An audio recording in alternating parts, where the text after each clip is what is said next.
Assalamualaikum warahmatullahi wabarakatuh. Hai teman-teman semua, welcome back to my YouTube channel.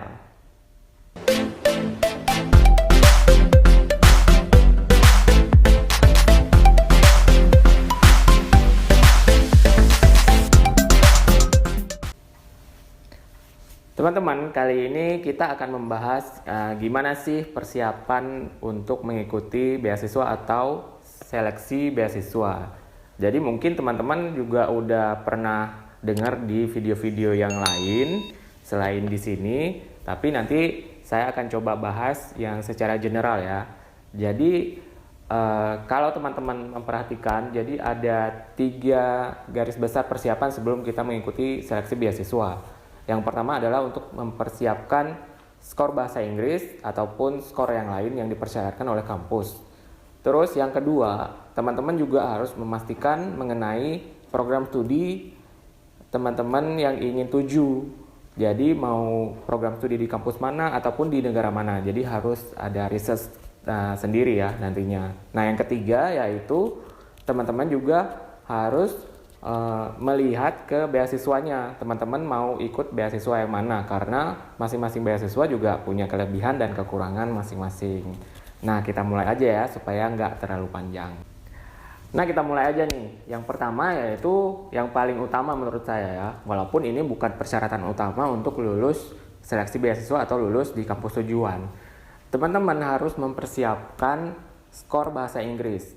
Nah skor bahasa Inggris ini pasti ada 2 ya. Kalau teman-teman ingin tujuannya berkuliah ataupun beasiswanya di dalam negeri, pasti teman-teman harus mempersiapkan TOEFL ya paling tidak.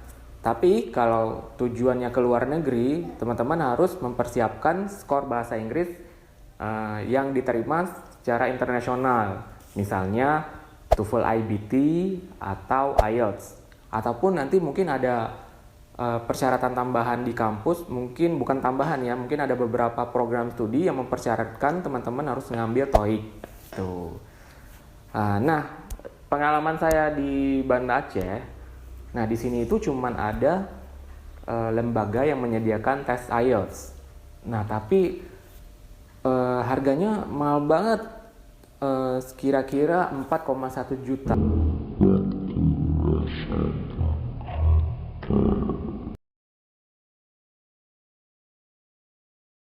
Untuk ngambil tes IELTS-nya.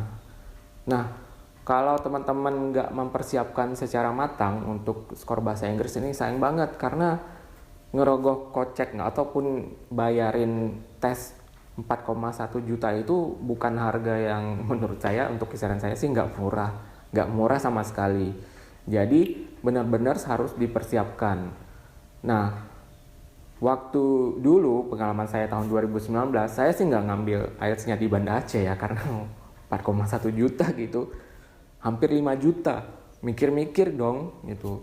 Jadi waktu ada penugasan dari kantor ke Jakarta, saya ambil IELTS di Jakarta, yaitu di British Council Jakarta.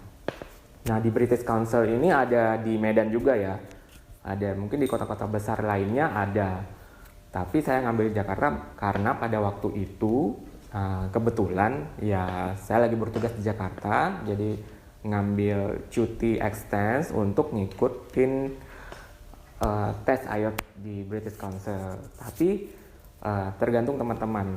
Dulu itu kisaran harganya mungkin biayanya ya sekitar 2,7, 2,8 sampai 2,9 ya, tergantung kurs masing-masing pada saat itu. Karena sekarang saya nggak ngecek lagi, mungkin teman-teman bisa ngecek nanti mau ambil IELTS-nya di mana.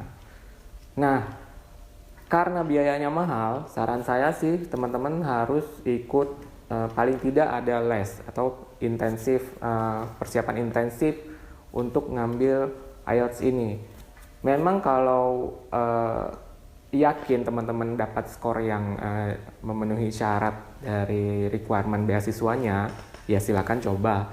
Tapi kalau menurut saya sih butuh persiapan ya, paling tidak buka-buka lagi tes-tesnya seperti apa, baca-baca lagi semuanya. bahan-bahannya, IELTS-nya ataupun IBT-nya dibuka-buka lagi. Jadi waktu sekali tes, alhamdulillah nanti bisa dapatin skor yang sesuai. Nah, untuk skor bahasa Inggris ini ada dua ya teman-teman, pengalaman saya ambil di LPDP. Jadi ada dua hal yang diperhatikan, yaitu skor bahasa Inggris untuk beasiswanya sendiri dan skor bahasa Inggris yang dipersyaratkan di kampus tujuan gitu. Nah, ini tergantung beasiswanya. Ada juga kalau misalnya di Chevening atau Australia Awards skornya cuma 1 karena tesnya itu sekaligus ya, tes beasiswanya dan sekaligus di kampus tujuannya. Oh ya, selain persiapan skor bahasa Inggris, nanti di beberapa program studi ada persyaratan tambahan, misalnya skor GRE atau GMAT. Jadi teman-teman juga harus mempersiapkan skor tersebut, harus belajar-belajar karena antara skor bahasa Inggris sama skor GRE ini berbeda jauh ya. Maksudnya format tesnya berbeda jauh. GRE ini hampir seperti TPA tapi di dalam bahasa Inggris gitu. Tapi kalau saya sih pribadi kayaknya susah banget ya kalau untuk persiapan GRE. Tapi karena saya ngambilnya di Australia dan di program studi saya tidak mempersyaratkan GRE, jadi saya nggak jadi ambil GRE.